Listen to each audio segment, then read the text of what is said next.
Hey ARKS, Fried Prawn here. If you've been keeping up with the JP servers, then you probably remember the recent Yakuza Like a Dragon collab that popped up over there across the pond around January. With Yakuza's rising popularity in the West, it isn't any wonder that many users have been clamoring for this collab to show up on the Western shores. Well, wait no longer, friends, the ship has finally arrived. The Sega Legacy 2 scratch is here.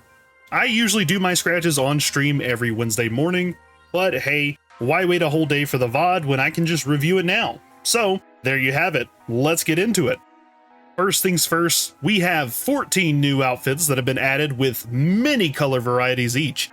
Ichiban and Saiko's full outfits from JP's Rising Dragon scratch have been delivered here. Keen eyes might notice that this isn't actually the full contents of the Rising Dragon scratch, but don't worry, we actually got a number of those missing items in some other scratches since it came out on JP, such as the Gato Nero and Sugary sets, which came out in a few of the mini scratches since then. Most of the discrepancies are fairly generic items that can easily show up in upcoming scratches too, so don't worry too much about them missing, and instead, enjoy all the new stuff that PSO2 Global's team has included in the first place. Outfits, hairstyles, accessories, camos, and emotes for Ulala from Space Channel 5, as well as a boatload of characters from the 7th Dragon series, all being released into the wilds of the global servers via this scratch as well. So there's definitely a lot of stuff here to love. Of the outfits, I'd personally keep an eye on Ichiban and Seiko's outfits just for collector's value, as well as Jahiroki, which ticks all the boxes of an outfit that is probably going to turn out very valuable as time passes. Moving on to the cast sets, we have 3 more that have been added, 2 for males, 1 for females.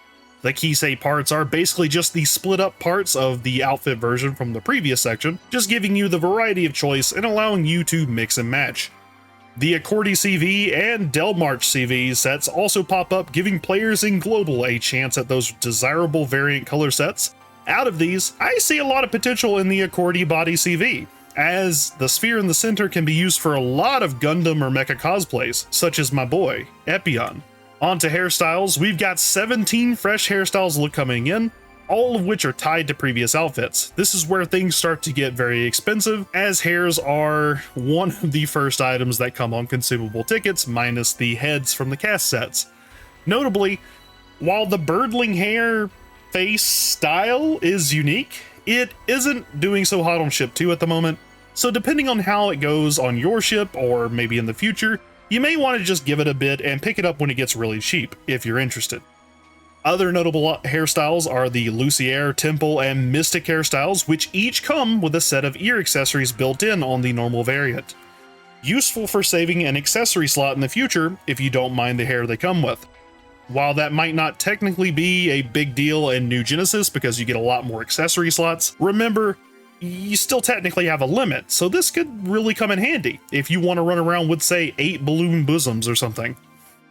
As before, I'd keep an eye out on the Yakuza hairstyles, particularly Ichiban's, for the collector's value, while the Lucier, Temple, and Mystic, and probably the Otaku hairstyles will be rather valuable in the future, I'm expecting. I really expect these to be your Maseta makers. Along with those, we have the Luminous Eyes C in big and small variations, Ichiban's beard, dewy makeup, student tight set, as well as Saiko's fishnets and Ichiban's eyebrows. Luminous Eyes utilize emissive lighting, allowing them to eerily glow even in the darkest of settings, which tends to make them very popular and valuable. On ship 2, previous sets of these eyes currently range from 20 million to 30 million after even some time on the market, and these are already well past that, presumably because they're new and have less of a pronounced pupil. Even when the market settles, I'm expecting these to be expensive, so get them if you can. Ichiban's beard is probably one of the better facial hairs out there, and his eyebrows are fun if you're going for the authentic look, although they might still be a bit small if you're trying to cosplay as Commander Amaral from Fooly Cooly. Other than that, Saiko's fishnets are another chance at some alluring fishnet tights, and they round out the recommended items for this category as well. Accessories coming in hot, 22 new accessories fill in right behind them with some notable entries. Recommended items here would probably be, of course, the 3 Kimono Mimi ears, as they have a lot of variation and are stylistic enough to really pop on characters interested in that sort of look. And if you've been playing PSO2 as long as I have, you know there's a lot of people who are really interested. In particular, the temple-style ears look like they would be a really good option for cosplaying Tamamo no Mae of Fate Extra fame. The student-style scarf is another good one, as scarves tend to escalate in price dramatically as time goes on, with the B variant, the white one, probably going to end up with the most desired in my opinion. Tends to be the case with the super long scarf and so on. The birdling items are kind of niche. I mean, the wings are nice. I can definitely see them doing well, particularly the normal variant, while the Darkling set will probably be universally popular. The Onomichio face comes from the town mascot of Onomichi from Yakuza 6. It's a unique item, to be sure. Might be good for collector's value. I'm not sure. I'd wait to see how the market turns out on this one personally. Who knows? Could be a dark horse. 2 mag devices this time around, with my personal favorite of the 2 being the SFC Fairy. She's just cute. I'm not really sure about the other one. I haven't really seen it, and the little bit of pictures that I have seen of it, it's not my thing, but hey, you might like it. Get it while you can. On to weapon camos, we've got 10 new ones, and this is where stuff really starts to pop. Don't get me wrong, hairstyles are where it's at, accessories are great. Weapon camos, if you've been on ship 2 or ship 1 for any period of time, you know these things are popping right now. We've got lightsabers going for 700 million, sometimes over 1 billion Meseta right now. It's crazy. Anyways, top secret binder for Talus, Smirella for assault rifles. Smirella, what kind of name is that? And the CE Kutune for wand and double sabers. Well, guess you just can't let all the swords have all the fun.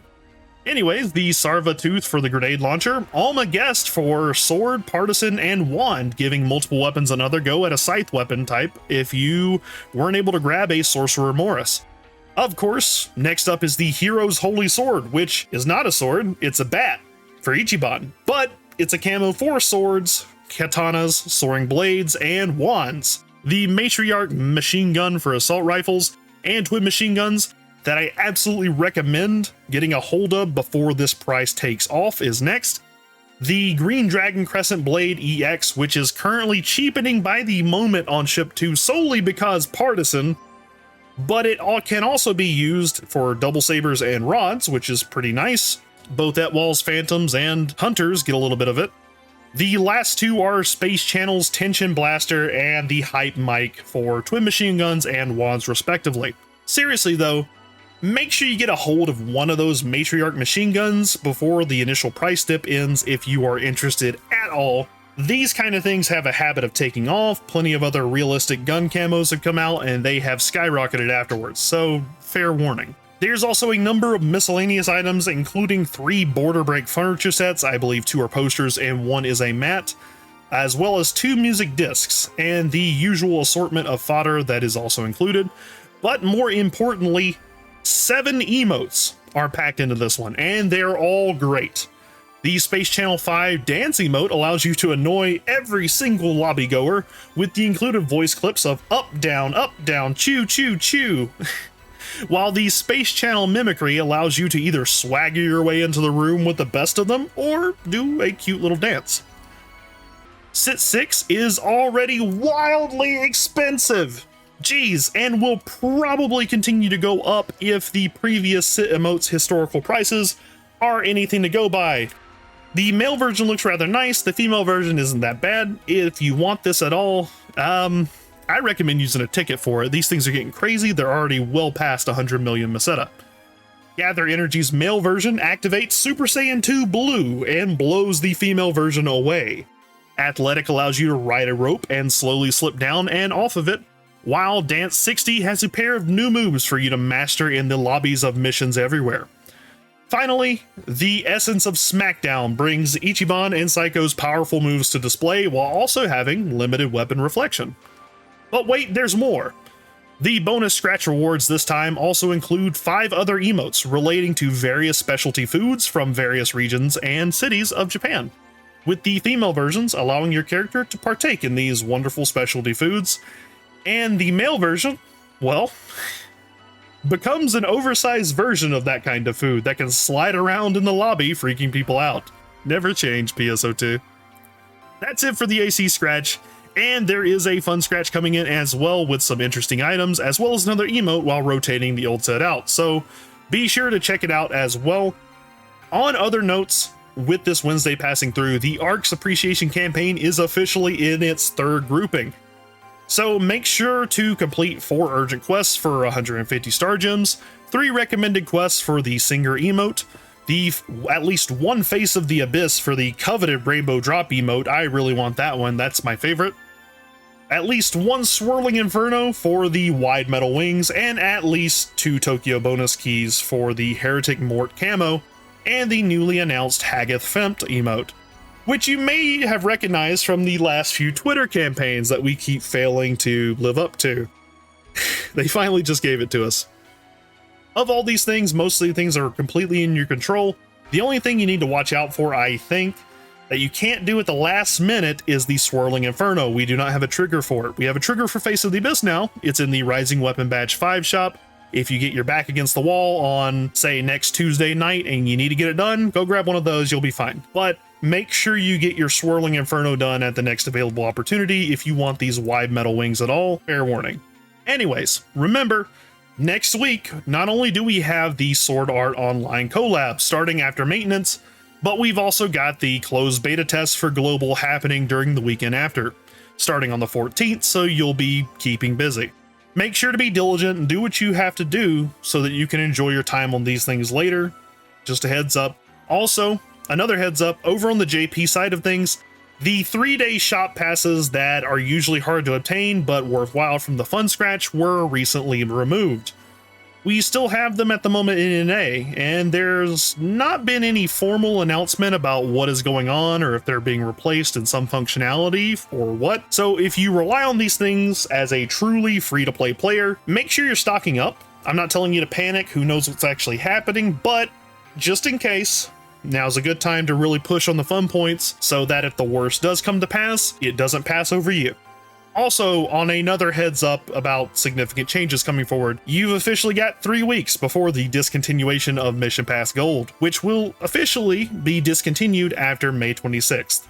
We are not entirely sure what this means, and the wording's a little murky. Apparently it's due to content changes, but Mission Pass Gold is being discontinued. Unfortunately, PSO2 Global tends to get information the day before when it comes to stuff like this. So while there's potential that it isn't anything significant and maybe they're just going to give gold to everybody, if you're relying on these, say, to get your God units done, you're going to want to think about this because there's also the potential that it's just going to get removed. So think about it. Possibly make a move. You may need to liquidate some Mission Pass items, but you know, it's better than missing out completely. Whether this means the end of mission badges or not is frankly up in the air. And no one knows for sure at this time, so just be prepared to do something before then. And that's everything, guys. If you are interested in more guides, tips, and news for Phantasy Star Online 2 going forward, give me a like on this video. And maybe subscribe. It'd really mean the world to me. I love it. It helps out the channel. And honestly, I just like seeing you guys come over. If you like, throw a comment down below. Tell me what you're looking forward to in the next couple of weeks, what you're worried about. We'll talk about it, and hopefully I can offer some tips or something and maybe help you out a little bit. If you want to catch me live, I stream every Monday, Wednesday, and Friday morning, and every second Saturday night at twitch.tv/sillygames. Anyways, guys, that's everything. You're all wonderful. This has been Silhouette, not Fried Prawn, and I'm signing off. ARKS Ops, may you have all the rare drops.